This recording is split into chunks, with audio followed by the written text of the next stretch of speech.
Om Swastiastu, Assalamualaikum warahmatullahi wabarakatuh.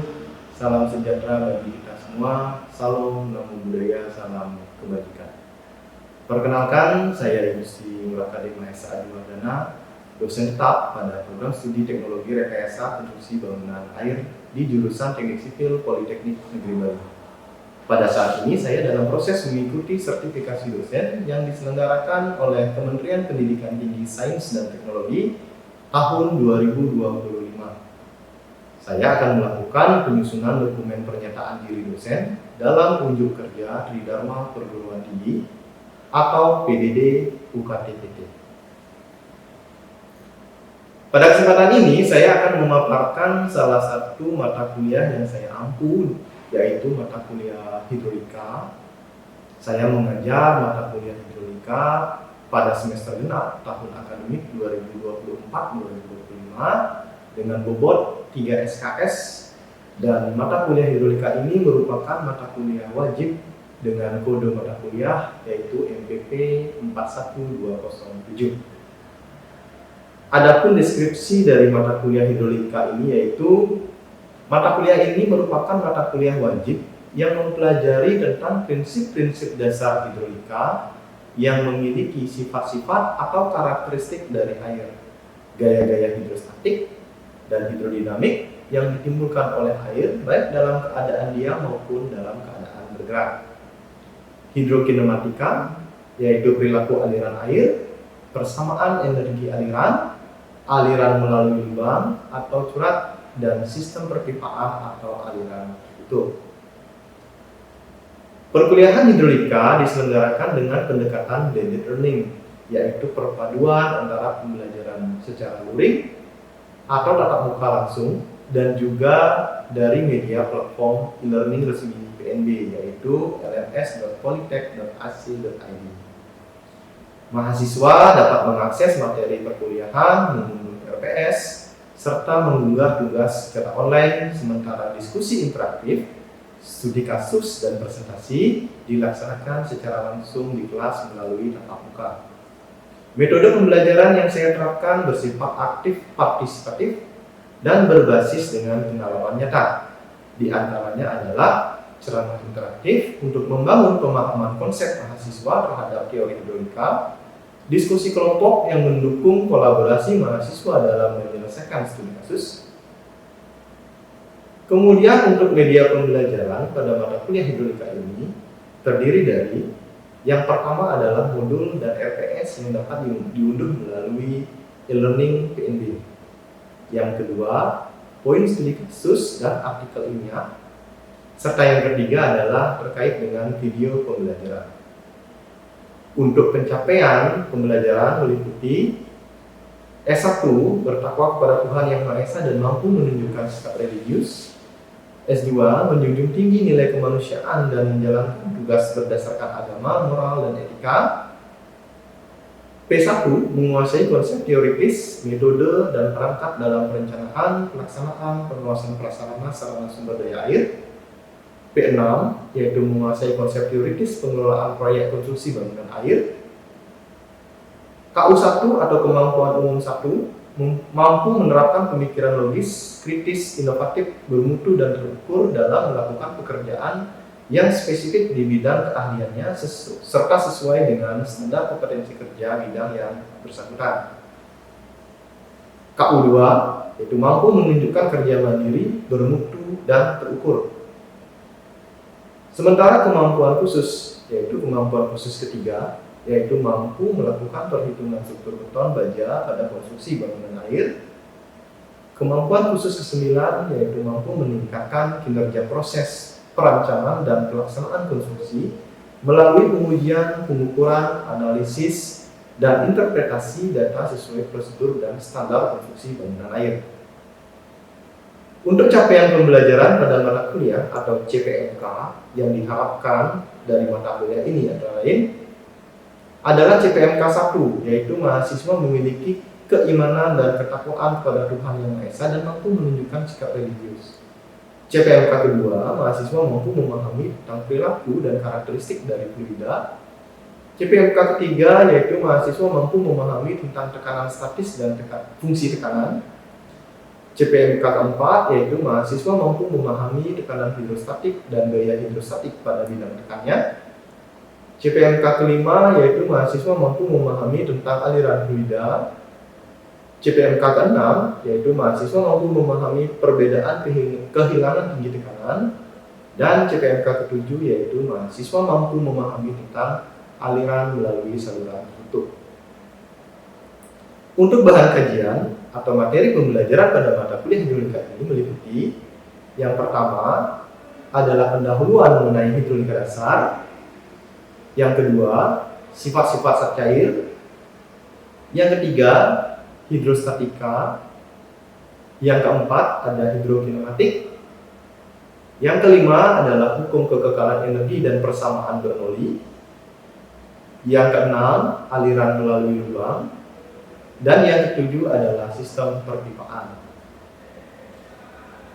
Penilaian dalam mata kuliah hidrolika ini mencakup 4 komponen utama, yaitu tugas atau kuis dengan bobot adalah 15%, ujian tengah semester atau UTS dengan bobot sebesar 30%, ujian akhir semester atau UAS dengan bobot 40%, serta penilaian sikap yang meliputi kehadiran, keaktifan dalam kelas baik secara verbal maupun dalam diskusi kelompok yang memiliki bobot sebesar 15%. Penilaian dilakukan secara objektif berdasarkan indikator seperti ketepatan penguasaan materi, partisipasi aktif, serta kemampuan analisis terhadap teori dan studi kasus yang diberikan. Saya menggunakan rubrik penilaian yang jelas dan terukur, dan hasil evaluasi saya akan saya sampaikan kembali kepada mahasiswa sebagai bagian dari proses umpan balik untuk meningkatkan kualitas pembelajaran yang saya berikan. Dengan pendekatan ini, saya berkomitmen untuk menciptakan pembelajaran yang berpusat pada mahasiswa, sekaligus menyiapkan lulusan yang mampu berpikir kritis, adaptif terhadap perubahan, serta siap menghadapi tantangan dunia kerja di bidang konstruksi yang dinamis.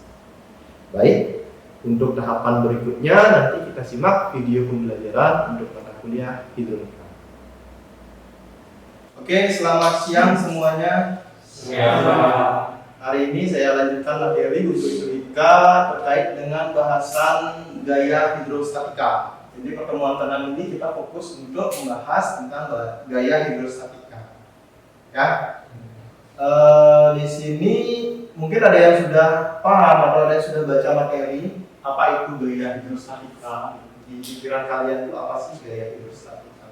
Kalau mendengar istilah hidrostatika, kira-kira apa? Ya, gaya yang diakibatkan oleh air. Hidrostatika adalah cabang ilmu ya sebenarnya dari hidrolika yang mempelajari khusus sifat-sifat zat cair dalam keadaan diam. Itu bekerja pada umumnya kalau di air ya. Kalau di air itu bekerja pada umumnya adalah tegak lurus daripada bidang yang ditekan. Ya. Jadi air itu selalu dia bekerjanya itu tegak lurus pada bidang yang ditekannya. Jadi kalau misalkan bidangnya nih, kita anggap sebuah kolam seperti ini akan terisi oleh air, gitu kan, ruangan ini, maka bidang tekan dari dinding sebelah kiri kita itu kira-kira kemana? Sampai ya. Jadi tegak lurus bidangnya. Jadi tergantung bidangnya. Kalau bidangnya lurus, maka gaya tekannya juga tidak lurus dengan dia. Gitu. Kalau bidangnya ada di bawah di lantai ini, misalkan setelah terisi air, maka arahnya juga ke bawah atau tidak lurus. Nah, secara prinsip tekanan itu didefinisikan sebagai sebuah gaya atau jumlah gaya yang berbanding dengan tiap satuan luas. So, biasanya sih diistilahkan F itu adalah P per A gitu ya. Sederhananya seperti ini. Ya. Nah, kita tahu bahwa bentuk daripada persamaan ini itu akan diterapkan pada gaya di masing-masing bidang. Nah, secara prinsip bagaimana gaya atau tekanan pada suatu titik itu bekerja? Kita ambil sebuah elemen zat cair ya. Yang sebenarnya elemen zat cair itu tidak bisa kita definisikan atau tidak bisa kita gambarkan sebagai sebuah bentuk segitiga seperti ini. Ya, elemen zat cair itu kan sangat kecil ya, sangat kecil. Kemudian kita hanya bisa berasumsi membayangkan bahwa elemen zat cair itu dia akan menerima tekanan seperti ini. Nah, di mana di sini kalau dia tekanannya itu adalah bekerja di arah vertikal, maka gaya yang bekerja itu adalah sebesar Fx seperti ini. Sementara kalau dia bekerja ke arah horizontal, maka gaya yang bekerja adalah disebut sebagai Fy. Fy ini dia bekerja di bidang X, tetapi arah gayanya menuju bidang Y. Nah, kalau bagian yang bidang miring seperti ini, maka diistilahkan gaya itu adalah sebuah Fs, karena dia bekerja ke arah ds-nya ini. Ya, jadi bisa dipahami ya bahwa tekanan atau gaya yang bekerja pada elemen zat cair itu adalah ke segala arah, baik itu ke arah vertikal, horizontal maupun ke arah bidang yang diagonal. Ya. Jadi selalu dia bekerja tegak lurus terhadap bidang yang ditekannya. Nah, itu adalah sebuah konsep tekanan dari zat cair dalam keadaan statis. Nah, sekarang saya ajak kalian untuk menerapkan di mana sih gaya hidrostatis itu bekerja. Akhir-akhir ini kan lagi tren tuh bagaimana membuat kolam di atas rooftop, ya kan? Sebelum ke situ, maka kita harus tentukan dulu berapa sih beban yang akan bekerja pada lantai itu, ya, ya. Jadi bebannya berapa? Nah, untuk menghitung beban yang bekerja, kita perlu apa?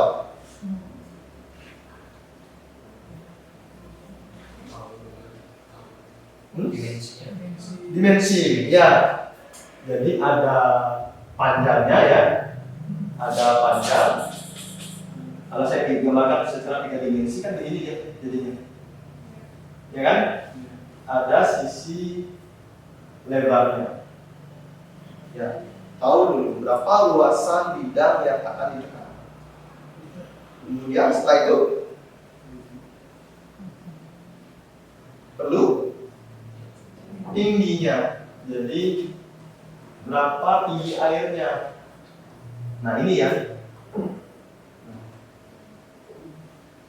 Kalau sudah tahu secara dimensi tinggi air berapa di dalam kolam yang akan kita rancang, kemudian panjang kolamnya berapa, lebar kolamnya berapa, berarti kita sudah tahu yang namanya volume air itulah yang akan menjadi beban terhadap lantai ini, ya kan? Kalau menghitung berat air, gimana? Berat air atau berat jenis air memiliki besaran sebesar 1 ton ya, 1 ton per meter kubik. Kalau kita tahu volume air yang ada di dalam kolam ini, berarti kan kita tahu berapa beban yang bekerja atau yang akan mengisi ruang itu. Tahu nggak? Ya, anggap saja panjangnya adalah 5 meter. Misalkan ya, lebarnya adalah 2 meter, kemudian tingginya adalah 1 meter. Maka berapa volume yang ada? 10 ton ya? 10 ton. Kalau berat jenis airnya itu konsisten adalah 1. Jadi 10 ton. Berarti struktur ini akan dibebani oleh beban sebesar 10 ton. Nah, bagaimana kalau kita tinjau pada bidang yang vertikal seperti ini atau pada dinding lah? Nah, pada dinding kita perhatikan bahwa tekanan yang bekerja pada dinding itu akan membentuk sebuah bidang segitiga seperti ini. Yang artinya apa? Semakin bawah semakin besar tekanan. Ya, artinya semakin ke bawah dia akan memiliki tekanan yang semakin besar. Nah, kalau di bidang vertikal, maka P juga sama ya. Jadi gamma kali G kali A. Tetapi ya, karena bentuk diagram ini adalah bentuk diagram segitiga seperti ini, maka H-nya harus dibagi 2 atau setengah H. Kalau dia bentuknya full seperti ini, maka dia akan full menerima tekanan H ini, ya kan? Nah, jadi di sini untuk diagram yang segitiga seperti ini, maka P itu sama dengan rho kali G kali A per 2. Itu harus dibagi 2, harus setengahnya. Ya, sementara F atau daya yang bekerja itu berada di sepertiga H.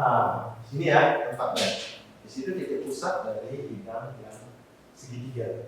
Ini saya memiliki sebuah soal yang mungkin kalian harus kita latih sama-sama ya. Jadi di sini ada sebuah kolam dengan ukuran panjang kali lebar kali tinggi itu adalah 5 meter kali 3 meter kali 2 meter. Nah, itu dimensi kolamnya. Kemudian nanti kolam itu diisi air itu sudah dalam 1,5 meter. Ya, artinya kolam itu akan diisi penuh 1,5 meter tidak full. Mungkin ada yang mau bantu saya menyelesaikan ini, silakan. Ya, silakan. Nanti untuk dinding ya, silakan untuk dindingnya. Oh, ini untuk Dasarnya dasar aja. ya, dasar kolam. Ya.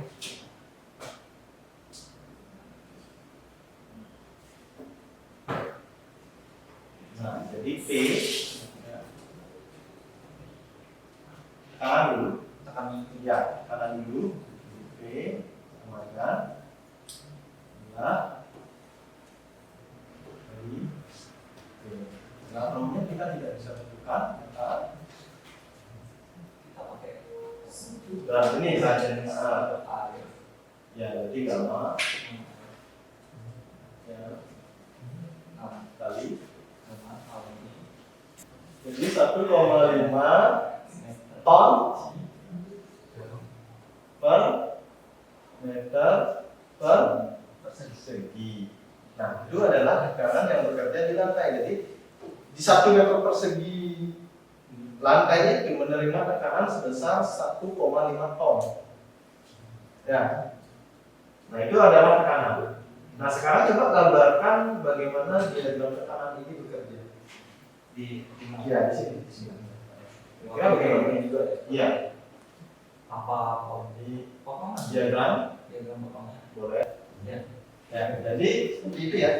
Jadi distribusi tekanan itu kurang lebih sama dengan beban rata, ya. Beban rata yang bekerja pada suatu bidang.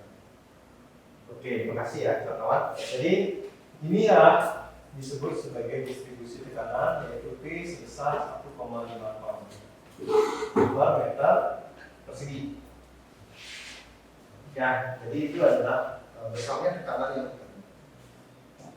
Nah, kemudian kalau pada dinding, barangkali ada yang jawab. Karena pada dinding salah satu aja, entah itu yang dinding ke arah lebar atau dinding ke arah kanan. Silakan.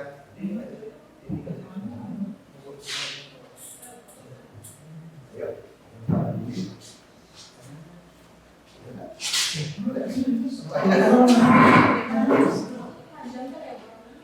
Ya, sama kan? Dari arah saja maupun arah lebar kan yang membedakan kan dimensinya saja kan.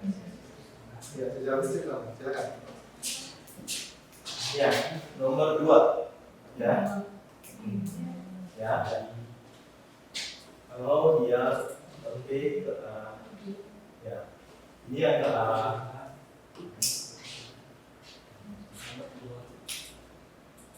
Terus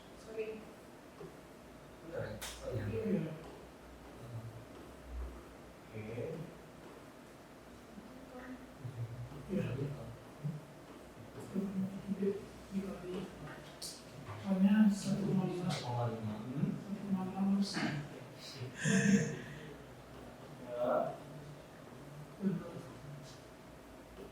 Nanti selesai.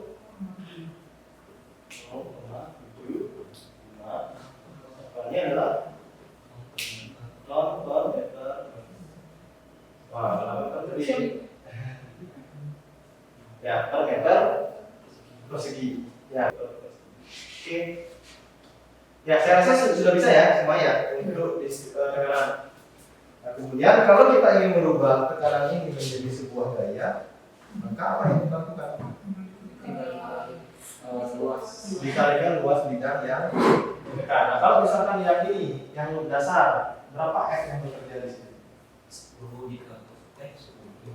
Maka ini dikalikan dengan kan itu. Jadi P-nya adalah 1,5 ton per meter persegi dikalikan dengan luasannya adalah 15 meter. ini ya, Iya. 5 dikalikan dengan 3, jadi 15 meter persegi. Ini bisa kita sederhanakan sehingga di sini FR sebesar adalah berapa? 22,5 ton ya. Nah, sekarang kita tinjau lihat kalau dia bekerja di bidang miring. Nah, contohnya adalah seperti ini. Karena pola itu kan tidak serta-merta ada kayak tapi di satu sisi dia akan membentuk sebuah kemiringan atau ram yang mana dia akan membuat sudut seperti itu. Membuat sudut ya, membuat sudut sebesar apa kita, ya kan? Nah, untuk bidang miring, maka gaya yang bekerja itu pada prinsipnya adalah sama, yaitu rho kali G kali H. Kalau tadi pada bidang vertikal maupun horizontal itu adalah H ya, tinggi airnya. Nah, sekarang kalau pada bidang miring itu adalah HS. Apa itu HS? Jadi HS itu adalah jarak vertikal ya dari pusat bidang terhadap permukaan air. Perhitungan ini kita memerlukan berapa besarnya IX atau inersia arah X. Nah, tadi saya katakan bahwa inersia itu tergantung dari bentuk bidang yang ditekan. Kalau bentuknya persegi ya rumus inersianya juga berbeda, kan gitu. Tapi tidak usah khawatir karena momen inersia itu sudah ada standarnya. Jadi kalau dia bentuknya bujur sangkar, maka inersianya adalah ini ya. Untuk mempermudah saya pemahaman kalian, saya punya contoh soal seperti ini ya. Jadi mari kita bahas sama-sama. Jadi ada soal seperti ini. Berapa besar atau letak titik tangkap gaya hidrostatis yang bekerja pada dinding kolam dengan kemiringan seperti ini? Ya, jadi dinding kolamnya tidak vertikal, tidak lurus seperti itu, tapi dia miring. Dia membentuk sudut 60 derajat. Ya. Jadi sudut yang dibentuk terhadap bidang itu adalah 60 derajat. Nah, seperti ini ya. Jadi theta sama dengan 60 derajat. Nah, kemudian tercelup sebagian. Jadi tercelupnya itu adalah dengan tinggi 3 meter, lebar 5 meter, dan bila diketahui berat di situ adalah 9,81 kilonewton per meter kubik, hitung berapa besar dan letak titik tangkap gaya hidrostatis yang bekerja. Nah, yang pertama kita harus tentukan di sini adalah kita ingin menghitung F kan? Ya, bahwa F itu adalah gamma kali HS. HS dikalikan dengan A. Nah, jadi kalau kembali saya gambarkan sebuah segitiga tadi. Nah, begini ya. Jadi ada HS atau jarak vertikal pusat massa atau pusat bidang ke permukaan zat cair. Nah, seperti ini dia HS. Nah, kita tahu bahwa HS itu adalah dia tercelup sebagian atau setengahnya. Jadi HS itu sama dengan 3 dibagi 2. Nah, ini adalah 3 meter. Ya. Jadi HS itu adalah di tengah-tengah. Ya. Bidangnya ada kan di persegi. Ya. Titik berat sebuah persegi itu kan di tengah-tengah ya. Center of gravity ya. Jadi ini CG itu ya. Berarti dia berada di tengah-tengah ini. Jadi 3/2. Ini ya. Jadi HS itu sama dengan 1,5. Benar enggak? Ya, karena bidangnya tadi. Yang pertama menjelaskan untuk sisi miring itu kan 3/sin alfa. Sedangkan untuk rumus yang X itu kan B kali H. Apakah 3? Itu kan untuk H-nya kan 3 meter. Itu tapi di sana kan 5 kali sisi miring. Yang ini maksudnya. Ya. H yang dimaksud itu adalah H yang miring. Oh, miring. Nah, jadi bidangnya kan yang ini ya. Ya. Nah, bidangnya kan yang ini. Nah, ini adalah D. H-nya itu adalah yang ini. 3 sin 6. Oke, karena tidak ada pertanyaan, saya berikan tugas untuk pemahaman kalian di rumah. Silakan juga bisa di-download melalui e-learning, dikerjakan dan dikumpulkan minggu depan. Dan selanjutnya kita bahas apa yang menjadi kendala dalam tugas ini. Saya rasa cukup ya. Cukup. Karena waktu sudah menunjukkan kita harus menutup perkuliahan, jadi saya ucapkan selamat sore dan bisa melanjut di aktivitas berikutnya. Terima kasih. Demikian video rekaman pembelajaran dalam mata kuliah hidrolika yang saya ampu. Video ini digunakan sebagai salah satu syarat penyusunan dokumen pernyataan diri dosen dalam unjuk kerja Tridharma Perguruan Tinggi atau PDD UKT-PT. Semoga dapat menjadi pertimbangan baik dalam proses pengajuan sertifikasi dosen di tahun 2025 ini. Terima kasih saya ucapkan, saya tutup dengan Om Santi Santi Santi Om. Assalamualaikum warahmatullahi wabarakatuh. Salam, namo buddhaya, salam sejahtera bagi kita semua.